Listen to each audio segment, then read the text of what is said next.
Kalvari mo sing kwam tuna mo nei kia ding na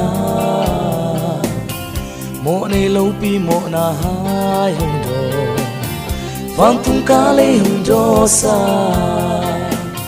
si thầy na lin quang sung na cây nông tôn pi trên hi hắc san na sung na tàu pa na hoi na nong musa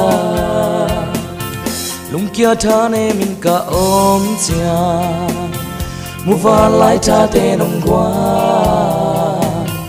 lung kham na kwam pi khem peu te zo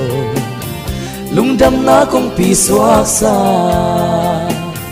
si thei na ling kwam sum na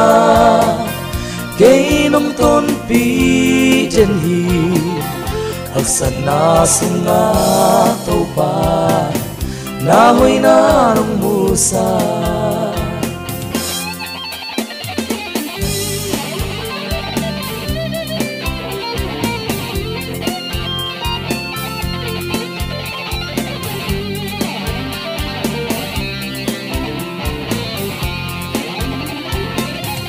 tàu pa nang sung de na ching hi kaki tang sap na khem pe nong piak sa nong piak lai din te song lung dam loai tàu pa o si thei na lim quam sum na cây nong tôn pi trên hi hắc san na sung na tàu pa na hoi na nong musa si thei na lim quam sung na